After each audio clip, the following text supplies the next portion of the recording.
నమస్కారం అండి. నేను ఒక సామాన్య భారతీయ పౌరుడిగా నేను కొన్ని విషయాలు మీకు షేర్ చేయాలనుకుంటున్నాను. Especially to the andh bhakts of Modi. ఒకప్పుడు నేను కూడా ఉండే. సో ఫస్ట్ పాయింట్, చాలామంది ఎస్పెషల్లీ సాయి కృష్ణ గారు ఏదో వీడియో పెట్టారు, దానికి రెస్పాన్స్ నేను ఇస్తున్నాను. సాయి కృష్ణ గారు, this is a direct response to you, please understand that. మీరు చాలా ఫ్యాక్ట్స్ అని చెప్పారు కదా. First thing, stop being a Modi bhakt. What are facts? Let me tell you. The first point which you have raised, అందరు blame చేస్తున్నారు. Don't play the victim game. Modi is not a victim game. He was a prime minister. He is the prime minister. ఆయన Pulwama strikes అయినప్పుడు, demonetisation అయినప్పుడు, digital ఇది ఉన్నప్పుడు అన్నిటికీ కూడా నేను సపోర్ట్ చేశాను. నాలాగా చాలామంది సపోర్ట్ చేశారు. ఆయన తీసుకున్న డెసిషన్స్కి మన ప్రధానమంత్రి తీసుకున్నారు కాబట్టి తీసుకున్నారు. ఇదే కాకుండా ఫార్మింగ్ లాస్ వచ్చినప్పుడు, దానికి కూడా అపోజిషన్ వచ్చినప్పుడు నేను సొంతంగా వీడియోస్ తీసి తెలుగులో, ఇంగ్లీష్లో, హిందీలో అందరికీ చేశాను. So first point, you have to get it clarified that మనం బ్లైండ్గా ఎవరిని ఫాలో కాకూడదు. వాళ్ళు తప్పులు చేస్తే కూడా చెప్పడంలో తప్పేం లేదు. ఆయన మన దేశ ప్రధానమంత్రి ఉండొచ్చు, మన నాన్నగారు ఉండొచ్చు, మన బ్రదర్ ఉండొచ్చు, మన ఫ్రెండ్ కూడా ఉండొచ్చు. కాకపోతే మనం వాస్తవాలు మాట్లాడతాం. వాస్తవాలు number 1, as per the election commission, as per the constitution of India, మీరు చెప్పినట్టే వెస్ట్ బెంగాల్, కేరళ, పుదుచ్చేరి, తమిళనాడు ఇవన్నిట్లో స్పైక్స్ ఉన్నాయి. మహారాష్ట్రలో కూడా స్పైక్స్ ఉన్నాయి. అయినా కానీ ఎలక్షన్స్ ఎందుకు కండక్ట్ చేశారండి? ప్రధానమంత్రికి ఫుల్ రైట్స్ ఉన్నాయి to postpone the elections. కొంపలేం అంటుకోలేదు కదా. ఎవడు కండక్ట్ చేయమన్నాడు ఎలక్షన్స్? అవసరమా ఈ టైంలో ఎలక్షన్స్ కండక్ట్ చేయడము? తెలుసు కదా, మీరే అన్నారు కదా, ప్రెస్ ఇన్ఫర్మేషన్ బ్యూరోలో రిపోర్ట్స్ ఇచ్చారు, January 1కే చెప్పారని. మరి January 1కి అయినప్పుడు ఈయన పోయి ఎందుకు ఎలక్షన్ ర్యాలీస్ కండక్ట్ చేశాడు? There was a need for him to go and conduct election rallies. 8 phases elections పెడతాడు ఎవడన్నా వెస్ట్ బెంగాల్లో ఒక 294 సీట్స్ కోసము? బుద్ధున్నాడు ఎవడు చేయడా పని?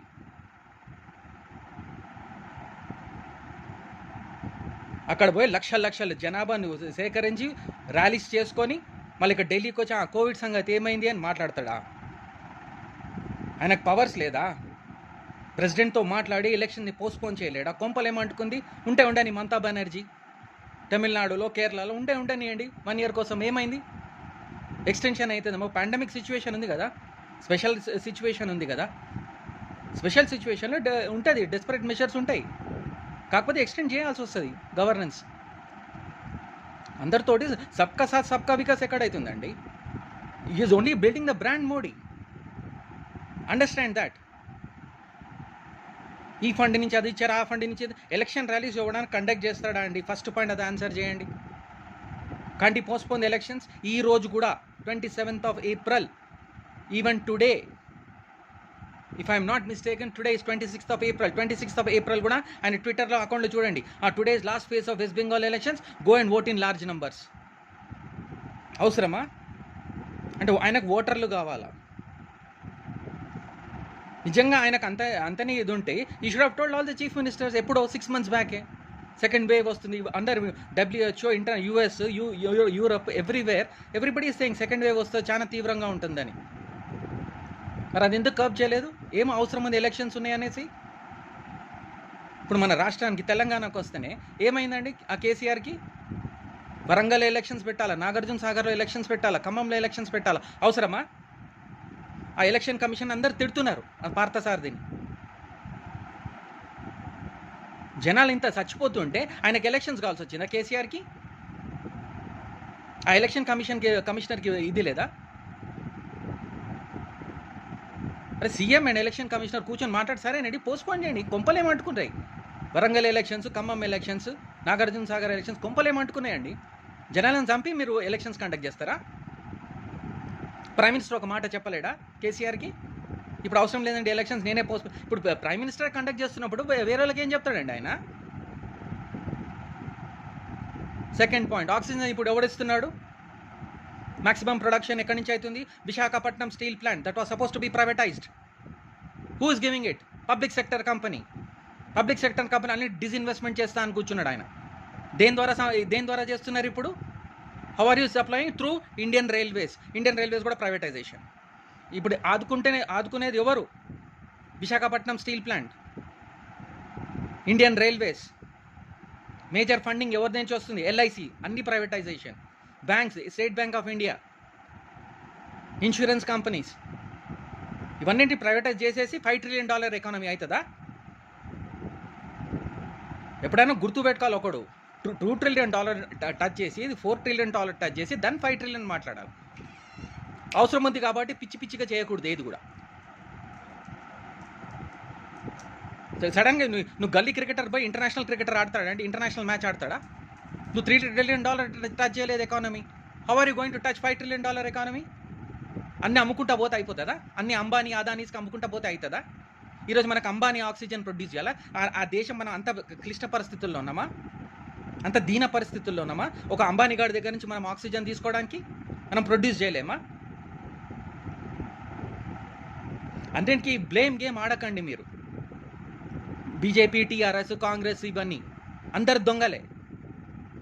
జనాలు చచ్చిపోతున్నారు ఇక్కడ. కార్పొరేట్ హాస్పిటల్స్ లూటీలు చేస్తున్నాయి. ఆపుతున్నాడా మీ ప్రైమ్ మినిస్టర్? ఆపుతున్నాడా ఈ రాష్ట్ర ముఖ్యమంత్రి? పిచ్చి పిచ్చి మాటలు మాట్లాడకండి, నేర్చుకోండి. జనాల్లో పోయి తిరగండి, తెలుస్తుంది. గ్రేవ్యార్డ్స్లో పోండి. కోవిడ్ గ్రేవ్యార్డ్స్ అన్నీ ఉన్నాయండి హైదరాబాద్లో. బుందల్గడ్డ పోతే వాడు ఎలా కొట్టేస్తున్నాడు. కోవిడ్ సర్టిఫికేట్ తీసుకొస్తే వాడు చేయడు. కర్మాన్ ఘాట్లో ఒకటే ఉంది. ఢిల్లీలో జరుగుతుంది. ఏం జరుగుతుంది? అవును జరుగుతుండొచ్చు. ఆర్టిఫిషియల్ స్కార్సిటీ క్రియేట్ చేస్తున్నారు. ఎవరు క్రియేట్ చేస్తున్నారు? హాస్పిటల్స్, డాక్టర్స్ వాళ్ళు క్రియేట్ చేస్తున్నారు ఈ artificial scarcity and fear.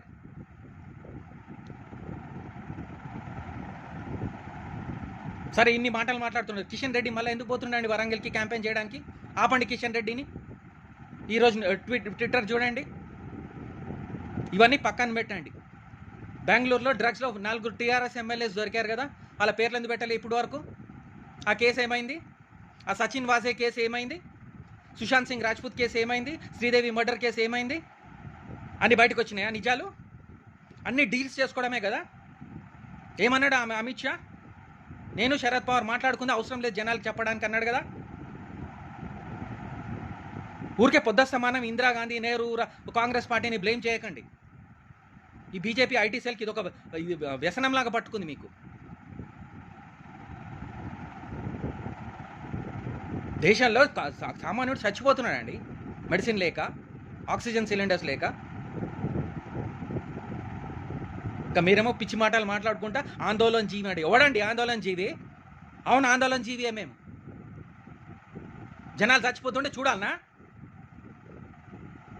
Pichchakuntla Mann Ki బాత్లు వినాలా మేము?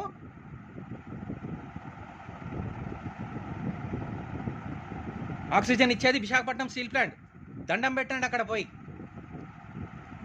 ఇండియన్ రైల్వే ప్రతి ఒక్క వర్కర్కి కాళ్ళు మొక్కాల. వాళ్ళు ఫ్రంట్ లైన్ వర్కర్స్. ఒక్కొక్క అంబులెన్స్ డ్రైవర్కి కాళ్ళు మొక్కాల, ఒక్కొక్క నర్స్కి కాళ్ళు మొక్కాల.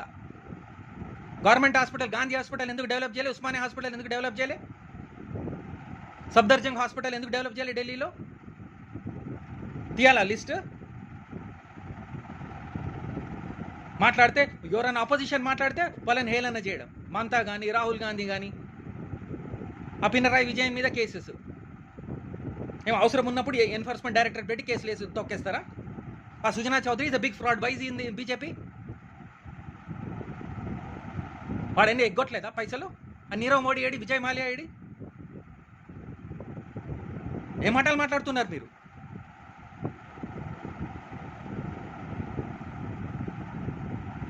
వాళ్ళు ఏమైనా మాట్లాడితే ఆ సీఎం రమేష్, సుజనా చౌదరి, టీజీ వెంకటేష్ మీద ఎందుకంటే రేట్స్ చేశారు. రేట్ చేసినప్పుడు వాళ్ళు టీడీపీలో ఉండే, రేట్స్ అయిపోయినాక బీజేపీలో జాయిన్ అయితే గుడ్ బాయ్సా? బీజేపీలో జాయిన్ అయితే కేసులన్నీ మాఫా? ఫస్ట్ ఆ కిషన్ రెడ్డిని, ఆ 4 టీఆర్ఎస్ ఎమ్మెల్యేస్ని బయట పెట్టమనే పేర్లు చూద్దాం. దాని తర్వాత మాటలు మాట్లాడదాం. ఆయన మినిస్టర్ ఫర్ హోమ్ కదా, కర్ణాటకలో ఉన్నది బీజేపీ వాళ్ళే కదా.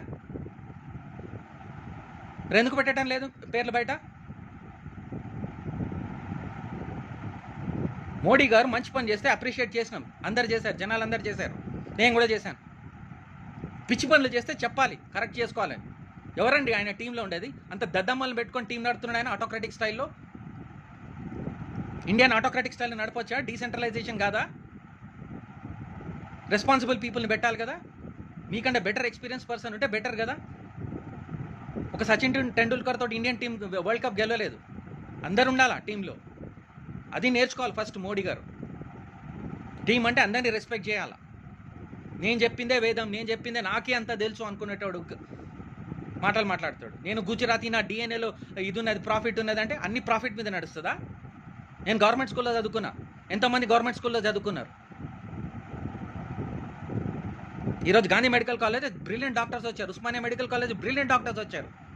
So many state government medical కాలేజ్లో బ్రిలియంట్ డాక్టర్స్ వచ్చారు. They have done great job. My own family members are great doctors. Today can you study medicine in private college? అన్ని privatisation చేస్తే ఎట్లా? తెలంగాణలో వైస్ ఛాన్సలర్స్ లేరు యూనివర్సిటీస్లో. ఇదే టైంలో మల్లారెడ్డి యూనివర్సిటీకి పర్మిషన్ ఇస్తారా? బుద్ధి ఉండాలండి ఎవరికైనా మీరు మాట్లాడే ముందు. మీ సొంతంగా మీ చూసుకోండి. ఊరికే మోడీ భజన చేయకండి. చాలు. దేశం మోడీ భజన చాలా చేసింది. నేను కూడా చేసిన. బట్ నేను కూడా రియలైజ్ అయ్యాను. నిజాలు తెలుసుకోవాలి. ఎప్పుడైనా నిజం ముందుకెళ్ళాలి. మోడీ బ్రాండ్ బిల్డ్ చేయడం కాదు important. India is important. India is bigger than Modi. Modi is not India. India is great. Jai Shri Ram, Jai Akhand Bharat. And don't tell me about Hindu Dharma. Most of you call it is Hinduism. It is not an ism. It is Hindu Dharma. Sarve Jana Sukhino Bhavantu. నేర్చుకోండి, అది తెలుసుకోండి మీరు. జై హింద్.